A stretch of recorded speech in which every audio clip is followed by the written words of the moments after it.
自测题 Instructions. You will hear a number of different recordings, and you will have to answer questions on what you hear. There will be time for you to read the instructions and questions, and you will have a chance to check your work. All the recordings will be played once only. The test is in 4 sections. Write all of your answers in the listening question booklet. At the end of the real test, you will be given 10 minutes to transfer your answers to an answer sheet. Now turn to Section 1 of your booklet. Section 1. You and a friend are looking for a place to live. You have a list of places and go to see a rental agent to check on a number of points. Listen to the conversation between your friend and the rental agent and complete the list. First, you have some time to look at questions 1 to 6 on the housing list.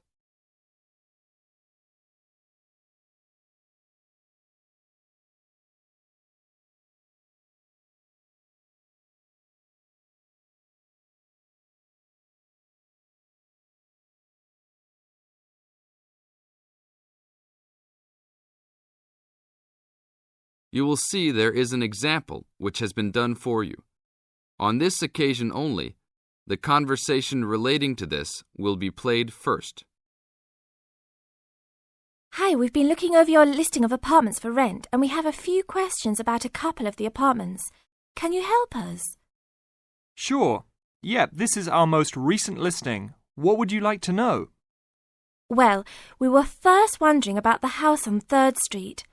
We can see that it is furnished and rents for $135 a week, but can you tell us how many bedrooms it has? Let's see. In addition to the den, it has 3 bedrooms. The rental on 3rd Street has 3 bedrooms. So in the example, 3 bedrooms has been written down in the number of rooms column for 19 3rd Street. Now we shall begin. You should answer the questions as you listen, because you will not hear the recording a second time. Listen carefully and answer questions 1 to 6. Hi, we've been looking over your listing of apartments for rent, and we have a few questions about a couple of the apartments. Can you help us? Sure. Yeah, this is our most recent listing. What would you like to know? Well, we were first wondering about the house on 3rd Street. We can see that it is furnished and rents for $135 a week, but can you tell us how many bedrooms it has? Let's see. In addition to the den, it has 3 bedrooms. What about the one on Route 9N? It looks like it's big with a library and a deck, but it doesn't say how much it costs or anything else about it. Oh yes, Mrs. Gaylor's apartment. That one is actually only a 10-month rental, and it is going for $156 per week. It's quite a nice place. She only rents for 10 months each year because of horse racing season. Then her relatives all come to stay, so tenants have to move out. It's a little bit inconvenient, but past tenants have really enjoyed their stay there. Oh, well, we need it for a full year. I guess that one is out. How about the rental on Browen Drive? How many rooms does that one have? As it says on the list, it has 2 bedrooms and a private kitchen and bath. But it's actually a very small place. That's why it's a bit cheaper. Oh. Well then, what about the one that has 3 large rooms? Who is renting that property? That one is a good deal. Mr. John Smith is renting it. But he's quite eccentric and he has a strict rule about no pets. How about cats? Nope, absolutely no pets. Well then, how about this studio apartment rented by Mr. Bo Jensen? How is that one? That ad is actually a bit deceptive. The studio apartment is the whole upper floor of an older house. It's actually very large and, at $45 a week, quite affordable. And it's near campus. I think I'd like to check that one out. Do you have a telephone number that we can call? It's not on the list? Oh, it isn't. Here it is. You should ring area code 518 and then 543-7790. Thanks. I think I'll call on that one first. Your friend decides that he would like to talk to Mr. Bo Jensen. Look at questions 7 to 9.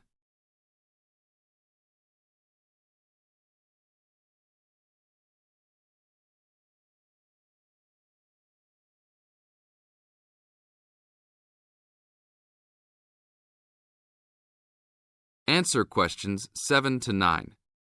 Write no more than 3 words for each answer. Hello?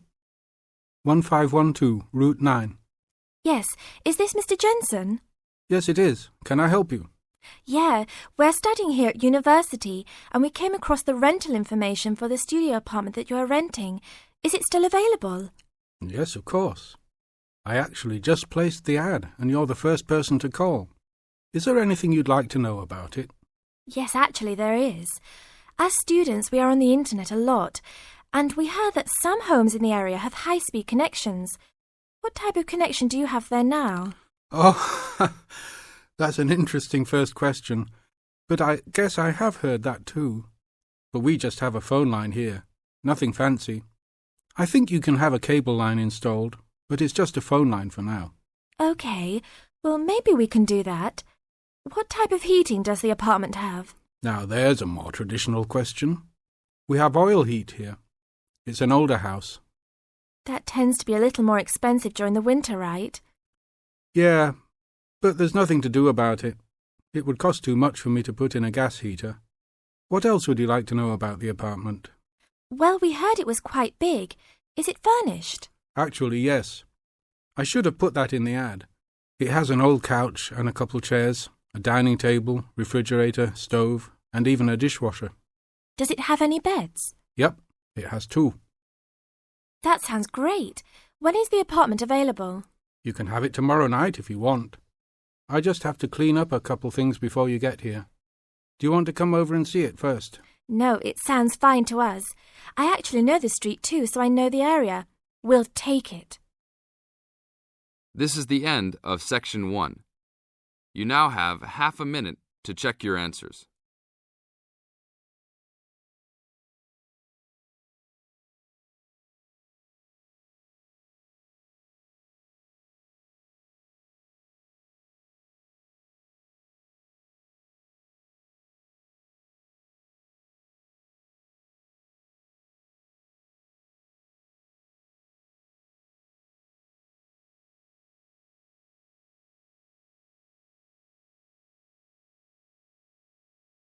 Section 2.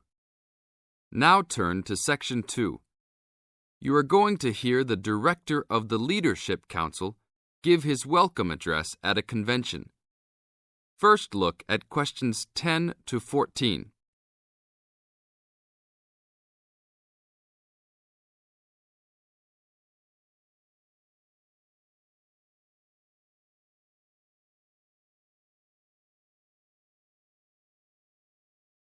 As you listen to the first part of the talk, answer questions 10 to 14. Ladies and gentlemen, can I have your attention, please? Please find your seats. Snacks will be available all day long. Thank you. Allow me to first introduce myself. I am Joe Steinke, Director of the Leadership Council. On behalf of the Organizing Committee for the 8th Annual Leadership Conference, I welcome you all to San Dimas, California, for a special session on postmodern solutions. We have people attending from as far away as Toronto, New York, and even the Bahamas. Frankly, I wish we had gone to you there. But we're very glad you're all here. Let me say further that this will be our largest conference yet. Registrations have far surpassed our expectations. For the first 3 days, we will be hosting more than 325 participants for lectures and workshops. Another 100 will be joining us for our final 2 days and culminating session on Friday evening. We also have a larger selection of seminars than ever, a total of 32. Because we know that you all will want to attend a few special sessions, we will repeat key seminars each day. so there will actually be 38 sessions. I'm sure you will all be pleased with the content and the quality of speakers. Now look at questions 15 to 20.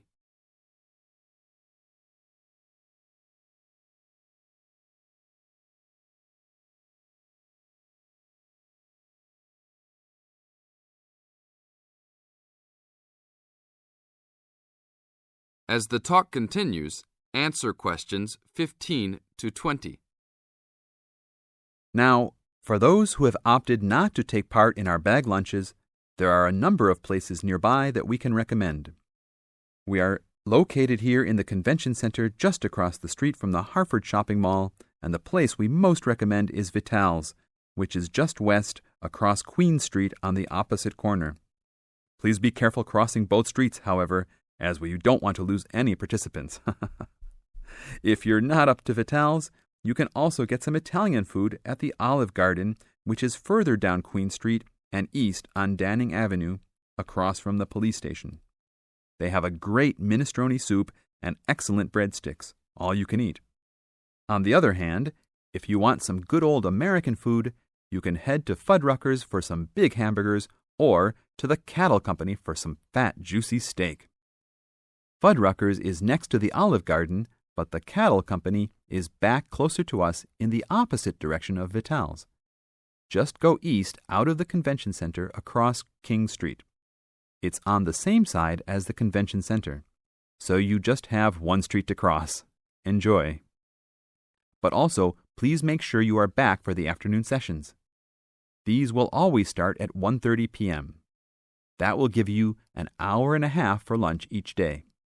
Sessions will be over each day at 5:30. Now, regarding the schedules we've printed out, there have been a couple of last-minute changes. The session titled New Leadership Strategies will no longer be held in Seminar Room 1, but in the main ballroom. This session has garnered much praise and is highly recommended to all, hence the change to a larger room. Another session has been canceled. That session was titled Leading by Serving, and it was scheduled for Daniel's room. The speaker for that session, Dr. Mark Green, had to return home for some urgent health situation.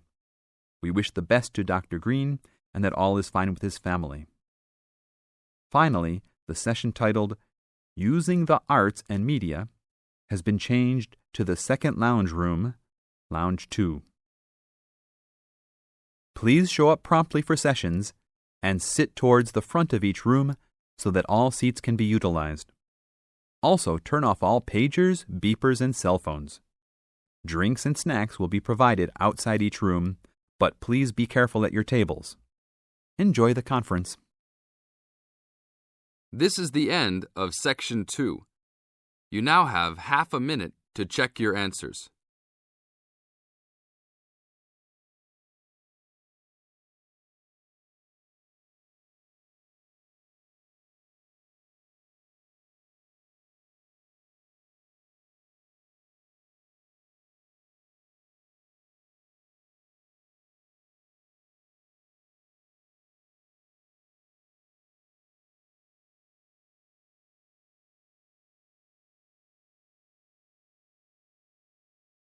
Section 3. Now turn to Section 3. In this section, you will hear a discussion between three students, David, Joseph, and Carrie. In the first part of the discussion, they will be talking about lounges in different school buildings on campus. First look at questions 21 to 24. Note the examples that have been done for you.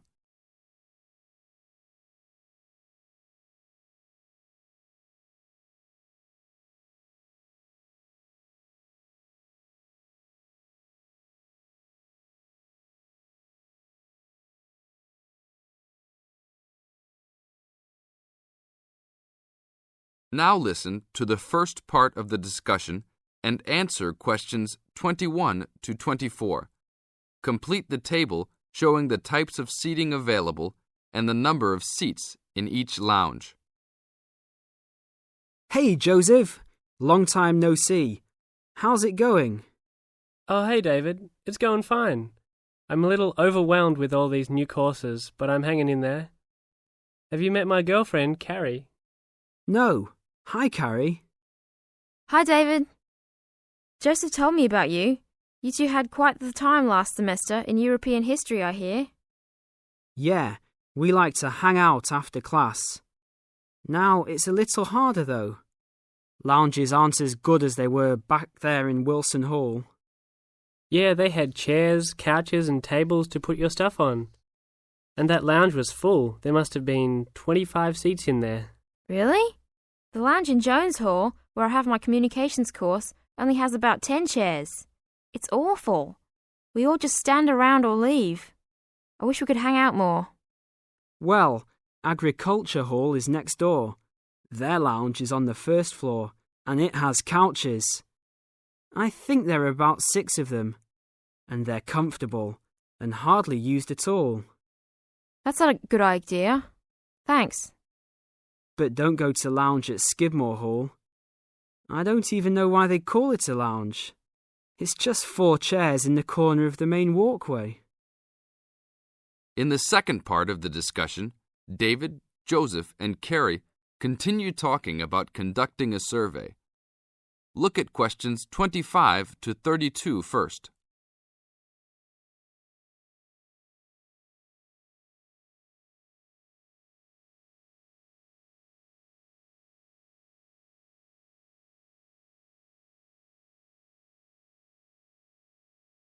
As you listen to the discussion, complete the table showing the number of points 1, 2, or 3 awarded to each hall for the quality of its facilities. 1 has been done as an example. Listen carefully and answer questions 25 to 32. Guys, we should really do something about those lounges. I mean, couldn't we gather signatures and try to get the university to improve some of the facilities? Yeah, that's a great idea. But we can't just say something random like, oh, you need to make the buildings nicer. We should come up with some kind of ranking system and have students rank buildings, how beautiful they are, how nice they are, etc. Well, if we were ranking on a scale of 1 to 3, you all know that I would rank Skidmore Hall a 1. Like I just said, that place is awful. No facilities. The bathrooms are way down in the basement. You're right. But they do have a nice balcony on the 3rd floor. That might increase its value. But you shouldn't rank the architecture. You should rank how nice the building is for students to hang out in. Oh, okay, then I agree with you.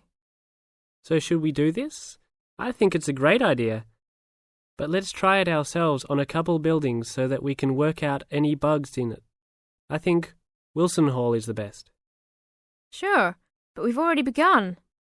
We will give a building 1 point if it has poor facilities, not enough chairs and no vending machines, that kind of thing. And give a building 2 points if it is okay or acceptable. We can rank buildings that we really like as having 3 points. So like Joseph said, I think Wilson Hall is the best. It should have 3 points for sure. And Skidmore has a 1. Now what other buildings should we rank? How about Merris Hall? No, they're not done with that one yet. But it looks like that will be a good place to hang out.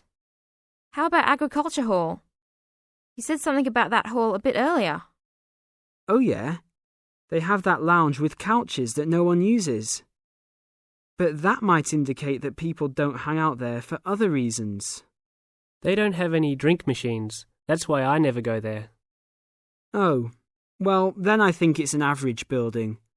Let's give it the middle ranking. I agree. It could be improved slightly, but it's got a couple of nice features. I like that lounge in that 3rd floor, for example, but the stairs are too short. I always trip when I'm walking up them. This ranking is getting complex. Okay, one building we haven't talked about is Canton Hall. What do you guys think of Canton? Is that next to the law building? Yep. It's got this excellent connecting corridor with chairs and desks to relax and work at. The cafeteria there is great too. I think that place is just as good as Wilson. Well, I've only been there once, and didn't know that was what it was called. It was kind of confusing. and it's kind of far for me to go. But I liked it. So I'll give it the middle ranking. 2 points because it had nice facilities, but a poor and confusing layout. Oh, Joseph, you like Canton Hall? I hate that place. It's so mechanical, cold and impersonal. The furniture is nice, sure, but it's the last place on campus I would go to. I give it a 1.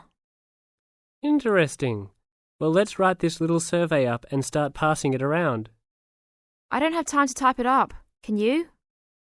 Sure. I'll do it after my biology class. Should we meet up at Wilson tonight around 8? Sure. No problem. We'll see you then. This is the end of Section 3. You now have half a minute to check your answers.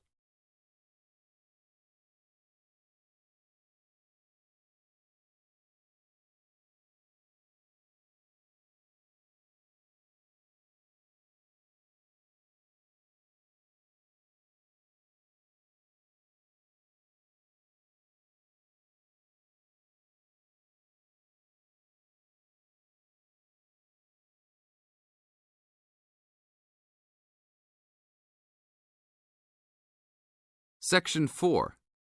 Now turn to Section 4. You will hear an extract from a VOA radio program on Australian immigration policies. First, you have some time to look at questions 33 to 40.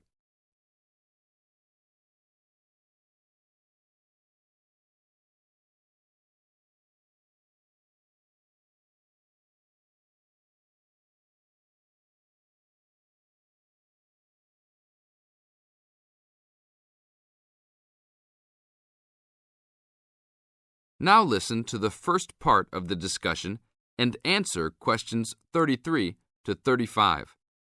Tick the relevant boxes in each column.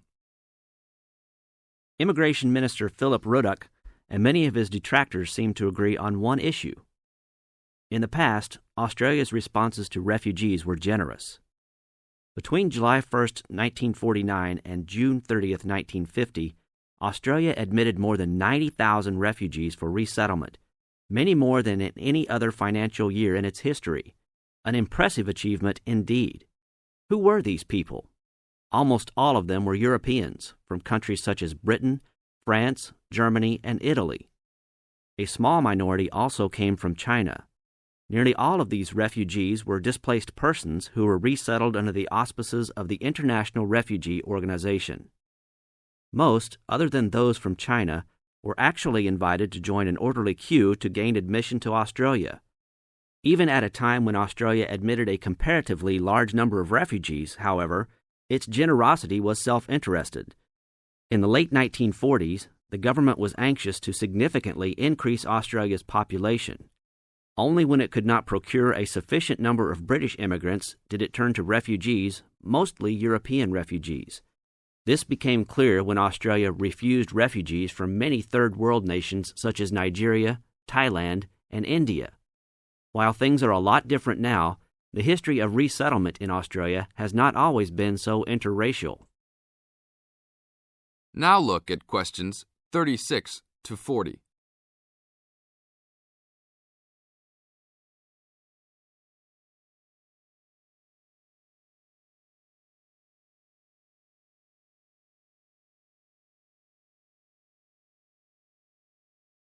Now answer questions 36 to 40. Write no more than 3 words for each answer. Australians have historically responded to suffering in faraway places with compassion because of 2 factors: previous governments and the belief that Australians like to give others a fair go. This wasn't because of a belief that refugees make good immigrants. If a nation wants to increase its population, then it should recruit immigrants on the basis of their skills, education, state of health, gender, and age, if not cultural background, not because they had to flee their homes. This belief was just because Australians were compassionate towards refugees, and refugees have consistently totaled 36% of total immigrants to Australia. In the founding years of this nation, that percentage was much higher. Now, however, the trend is to remove compassion and base immigration policy on hard facts. This goes contrary to the compassionate notion that returning a refugee to his country of origin when there is a risk that they might suffer harm is fundamentally wrong. Australia's new realistic approach takes a different approach. This approach thinks an immigrant should have value for the nation. If he or she does not, then they are returned to their homeland. The negative side of this policy was seen recently when a stowaway from the Middle East was returned to his homeland. That government promptly had him executed. Whether or not this Iranian would have made a good immigrant should not have come into the equation. This new conservative policy is tarnishing Australia's reputation overseas. Why not appeal to Australians' patriotic pride by suggesting that their government return to their historic roots and show more compassion to the plight of refugees? This would also perpetuate the idea that the reputation of the nation mattered more than anything else. This is the end of Section 4. You now have half a minute to check your answers.